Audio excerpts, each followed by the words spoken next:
Using modal verbs. English grammar presentation for EFL Students B1 level of English. Objectives. Students will learn about types of modal verbs to express necessity, permission, ability, and more. How to use them. Modal verbs are used before other verbs to add extra meaning to a sentence, for example, obligation or permission. Some common modal verbs are can, could, must, may, might, and should. Modal verbs share the following characteristics. We put an infinitive without to after most modal verbs. She should study harder. Modals do not take s in the third person. I can ride a motorbike. He can ride a motorbike, too. Modals do not use the auxiliary do, or does to form negatives, questions, or short answers. She shouldn't eat so much cheese. Ability and requests. We use can and can't to say what we are able and not able to do in the present. We use could and couldn't in the past. I can't use a tablet computer. We use be able to in all tenses and after other modal verbs. I'll be able to meet you tomorrow. Ability and requests. We use can and could in requests. Could is usually more polite. Can I leave now? Could you lend me a pen, please? Obligation, prohibition, and advice. In affirmative sentences, we can use must, need to, and have to, are not modal verbs, to describe obligation and necessity. Students must answer the questions honestly. Obligation, prohibition, and advice. In negative sentences, we use don't have to, don't need to, or needn't when there is a lack of necessity and no obligation, when you can choose how to behave. We don't have to, needn't, don't need to wear a uniform. However, when we describe things that are not allowed, prohibition, we use mustn't. You mustn't skip breakfast every day. Obligation, prohibition, and advice. We can also use can't to refuse a request. You can't go out until you've finished your homework. Obligation, prohibition, and advice. We use ought to and should to give advice and make recommendations. Ought to is more formal than should. You ought to, should apply for the job. You ought not to, shouldn't go out if you're ill. Possibility and certain. We use may not, might not, and could, when something is possible. She might choose Jacob, not Edward. Possibility and certain. We use must, when we are certain something is true, and can't, when we are certain something is impossible. It must be quite late because it's getting dark. It can't be midnight already. Modal perfects. We form modal perfects with a modal verb, plus have, plus past participle. He might have phoned her last night. Modal perfects. Modal verb, plus have, plus past participle. We use modal perfects to speculate about, and make deductions about past actions.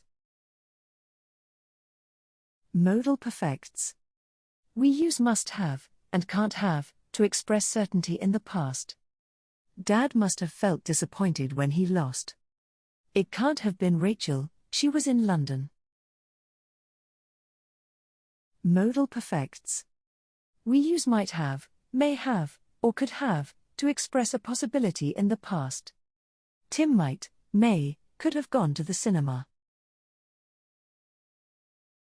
Modal perfects. We also use could have, to suggest an alternative past action. The police could have acted more quickly. Modal perfects. We use should have, when we regret not doing something. We should have gone cycling while it was sunny. Modal perfects. We use shouldn't have, when we think the person did the wrong thing. I shouldn't have stayed out so late last night. Summary. We use the modal verbs can, could, and would to offer to do things for people, or to invite them to do something. We also use them to make requests, or ask permission to do something. Modal verbs. They are invariable for all persons. They don't need do to form the negative or interrogative. They are always followed by another verb in the base form. They do not have infinitive, participle, future or ing forms, or perfect tenses. Modals can and can't. We can use can and can't to talk about abilities in the present. I can swim. They can speak English. He can't ride a bike. How to use them. Use the infinitive without to after can and can't. I can swim. You can run fast. She can ride a bike. We can't speak Japanese. They can't play the guitar. How to use them. For questions, change the order of can and the person. Can you swim? Yes, I can. Can she play the piano? No, she can't. What languages can you speak? Modals. Could and couldn't. We can use could and couldn't to talk about abilities in the past. I could swim when I was 4. She couldn't ride a bike when she was 3. He could walk when he was 2.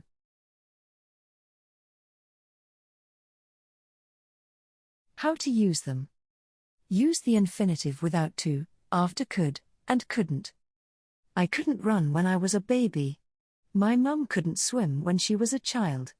We could read when we were 5. They couldn't speak English before they went to school. How to use them. For questions, change the order of could and the person. Could you play chess last year? Yes, I could. Could your dad drive a car when he was young? No, he couldn't. Modals. Must and mustn't. We can use must and mustn't to talk about rules and obligations. I must do my homework. We must wear our school uniform. You mustn't be late for class. We mustn't speak when the teacher's speaking. How to use them. Must means, do it. If you don't do it, you will be in trouble. You must listen to the teacher. Mustn't means, don't do it. If you do it, you will be in trouble. We mustn't forget our books. How to use them. Use the infinitive without to, after must, and mustn't. Children must respect their parents. Parents must take care of their children. You mustn't shout in the library. Happy learning. Thank you for listening.